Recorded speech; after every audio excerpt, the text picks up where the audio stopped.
Rafinha et ses enfants victimes de racisme supposé à Disneyland. Les gars, je vais vous mettre la vidéo. Regardez l'attitude de la mascotte avec les autres enfants et l'attitude de la mascotte avec l'enfant de Rafinha. Les gars, regardez. Avec les autres enfants. Là, il y a l'enfant de Rafinha, il ne le calcule pas.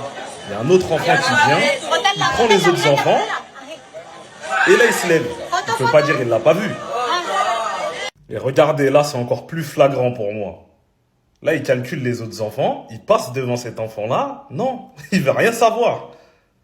Et là, et voilà ce qu'il a déclaré dans sa story. Vos employés sont une honte. Vous ne devriez pas traiter les gens comme ça, spécialement les enfants. Vous êtes censé rendre les enfants joyeux, etc. En gros, vous êtes une honte. Voilà ce qu'il a communiqué en taguant Disneyland Paris. Franchement, je le vois comme un grand manque de respect. Je sais pas si c'était Pierre Ménez en dessous de la mascotte. Mais franchement, c'est des trucs qui se font pas. C'est des enfants, tu peux avoir les idées que tu veux. Mais là, clairement, il l'a snobé. Il l'a snobé et ça paraît bizarre. Rashford, merci pour la proposition. Merci mon frère, merci pour les émotions. Les gars, il lui a jeté un sort, les gars, c'est terrible. C'est terrible ce qu'il vient de lui faire. C'est pour ça qu'on regarde le football. Merci mon gars. Les gars, je suis en train de voir des trucs. Ouais, on commence à hocher la tête. Mais oui les gars, là on commence à dire oui. Là on commence à se comprendre. Marcus, tu vois ce que t'es en train de faire là? Change rien. Après vas-y, je suis un menteur si je dis pas tout. L'action il l'a fait à la 2e minute. Après, voilà, c'était mitigé. Mais c'est des fulgurances les gars, c'est des gestes, applaudissements. Moi les gars, en tant que spectateur de football, j'allume ma télé, je vois un geste comme ça. Mais les gars, le match il est terminé, il a fait ce qu'il avait à faire. Moi c'est exactement ça que je veux voir mon gars. Et quand t'as la balle, tire. S'il te plaît, tire. Le plus de fois possible, tire. T'as une frappe de balle, c'est trop grave. Tu tires au bazooka, mon gars. Lâche-toi, joue ton jeu, sois heureux. Et t'inquiète pas, nous on sera heureux, mon gars. C'est juste une question de temps. Les gars, ne descendez pas du train, c'est juste une question de temps. Moi, je vous le dis, j'endosse la responsabilité. Ce que je vois là, oh les gars, ça me fait kiffer. Dites-moi vous avancez en commentaire, les gars, si pas vous amener, vous êtes des bons, nous, on avance. Alors là, c'est clairement le pire coéquipier que Lamine Yamal a eu dans sa carrière. Comment il a pu dire ça? Aujourd'hui, notre cher Rodri, le gagnant du Ballon d'Or de la saison dernière, était en conférence de presse. Et comme d'habitude, les journalistes ont posé la question phare sur le Ballon d'Or, qui est son favori, qui le mérite le plus. Et étant donné que Rodri, lui, se sent très légitime de répondre à cette question, étant donné qu'il en a déjà gagné l'an dernier, voici ce qu'il répond. Il dit, par sympathie, je le donnerai à Lamine Yamal ou à Pedri. Par sympathie. Et si je me base seulement sur le sportif, le Ballon d'Or devrait revenir à Ousmane Dembélé ou à Vitinha. Ça c'est quel genre de spécimen? Là on parle de Lamine Yamal, son coéquipier. Un gamin qui l'a aidé à remporter son vieux ballon d'or là. Et le pire c'est qu'il était plus chaud que lui. Mais maintenant étant donné qu'il a remporté ce trophée là, il se sent légitime, plus légitime que Lamine Yamal. Alors que la saison de Lamine Yamal foudroie sa saison à lui, sa saison de ballon d'or. Mettez-vous à la place de Lamine Yamal et entendre ce genre de truc. Par sympathie, donc c'est Lamine qui a besoin de sympathie. Et en parlant d'Ousmane Dembélé, comme vous le savez, il s'est blessé hier. Finalement on a le verdict, le gars il sera absent pendant 6 semaines. Ce qui veut dire qu'il devrait rater le match face au Barça. Et pour ceux qui se demandent quel genre de blessure il a, c'est une déchirure des ischio droit. Concernant Désiré Doué, c'est 3 à 4 semaines d'absence. Et lui, contrairement à Ousmane Dembélé, c'est une déchirure du solaire du mollet. Ce qui est sûr, c'est que c'est très décevant. On était là, on attendait ce match-là avec impatience.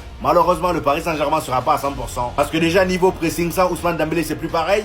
Attendez. Comme si des milieux de terrain au FC Barcelone, on n'en avait pas déjà assez. Tweeté par Fabrizio Romano, Thiago Alcantara a décidé de revenir au sein du staff de Hansi Flick à Barcelone, donc pas en tant que joueur, ça c'était une blague. Il est possible qu'il soit de retour dès la semaine prochaine si tout se passe comme prévu, mais l'accord est conclu à 100%. Décision prise et retour imminent comme Adrien Albert l'a rapporté. Bon, pour le coup, c'est pas une recrue en mode joueur, mais personnellement ça me fait plaisir, car je rappelle que quand Hansi Flick était arrivé à Barcelone lors de l'été 2024, pendant les matchs de pré-saison, etc., Thiago Alcantara faisait partie du staff, et je m'en rappelle que je voyais ça d'un très bon œil car justement ça aurait permis sur le long terme qu'il puisse apporter son expérience, etc. Étant donné qu'il a été formé à la Masia, qu'il a joué pour le Barça et que surtout il a été coaché par Hansi Flick, mais malheureusement il avait dû partir car il devait rentrer au Royaume-Uni pour des raisons fiscales et derrière il avait été remplacé par Arnaud Blanco. Entre temps, après son départ, il y avait eu pas mal de rumeurs de retour en janvier, etc. Mais malheureusement ça n'avait pas été le cas. En tout cas, je suis très content de savoir qu'il va réintégrer le staff. Je pense que sa présence ne sera que bénéfique pour l'équipe sur le long terme et voilà. Bref, en tout cas, n'hésitez pas à me donner vos avis dans les commentaires, histoire de savoir ce que vous en pensez du retour de Thiago Alcantara dans le staff d'Hansi Flick, et moi je dirais tout ça. La première journée pour tous les Barcelonais est enfin passée. Rashford a été titulaire aujourd'hui. C'est pas son meilleur match, il se fait grave critiquer, mais personnellement je trouve qu'il a montré de bonnes choses. Déjà qu'il soit titulaire avec l'Angleterre, c'est pas mal. Ça va lui donner de la confiance. À l'entraînement, il a montré que sa puissance de frappe, les gars, elle est énorme. Ça, on le sait déjà depuis. J'attends juste qu'il cale son premier but avec le Barça. Une très belle action avec l'Angleterre, fin de centre. Il se relève, petit pont. Il l'a mystifié. Et bref, l'essentiel, c'est qu'il soit en forme. Et de toute façon, il travaille pour revenir au top. Moi, je reste convaincu qu'avec le Barça, ça ça va être puissant. Faut juste lui laisser du temps, vous verrez. Christensen, lui, hier, a joué les 90 minutes. Et pour moi, c'est lui le défenseur titulaire au Barça actuel. En tout cas, c'est lui qui monte le meilleur niveau depuis le début de saison. Frankie de Jong, je vous ai déjà dit, lui, il est rentré à Barcelone pour faire des tests. J'espère que c'est pas bien grave.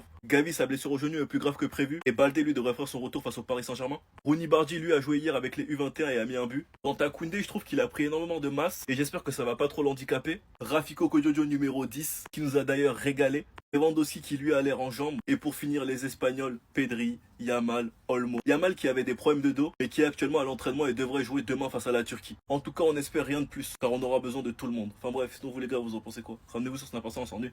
Les gars, moi ça fait des mois, je vous le dis, mais à chaque fois vous me prenez pour un fou. Voilà, maintenant on va écouter le Ballon d'Or actuel qui parle du futur Ballon d'Or. Par sympathie, il précise bien, pour mes coéquipiers, j'aimerais Lamine ou Pedri. Mais, peut-être, quand il dit peut-être, c'est juste pour prendre des pincettes par respect. Peut-être qu'en termes de mérite sportif, je vous dis Ousmane ou Vitinha. Voilà, quelqu'un qui est sincère encore une fois. Ça c'est Rodri, hein, c'est le Ballon d'Or actuel. Il sait de quoi il parle. Et la dernière fois, c'était Busquets qui l'avait dit, barcelonais, espagnol. Busquets, il avait déclaré, Dembélé a été bien meilleur que les autres années et plus régulier. Nous savons le joueur qu'il est, la différence qu'il fait, ce qu'il peut faire. Donc voilà, à un moment donné, quand t'as Rodri, un cerveau du football, qui connaît très bien le foot, qui s'est inspiré de Sergio Busquets, le joueur le plus intelligent que ce sport ait connu. C'est des mecs qui sont à un poste où ils voient tout. Ils savent qui est qui, ils voient bien. Donc Busquets et Rodri, les deux, ils disent Dembélé Ballon d'Or. Pourtant, eux deux sont espagnols. Ils auraient pu dire Yamal facilement. La facilité pour eux, ça aurait été de dire Yamal. Mais non, ils ont choisi un Français qui joue au PSG et qui s'appelle Ousmane Dembélé. Tout simplement. Et Ousmane Ballon d'Or. Et Ousmane Ballon d'Or.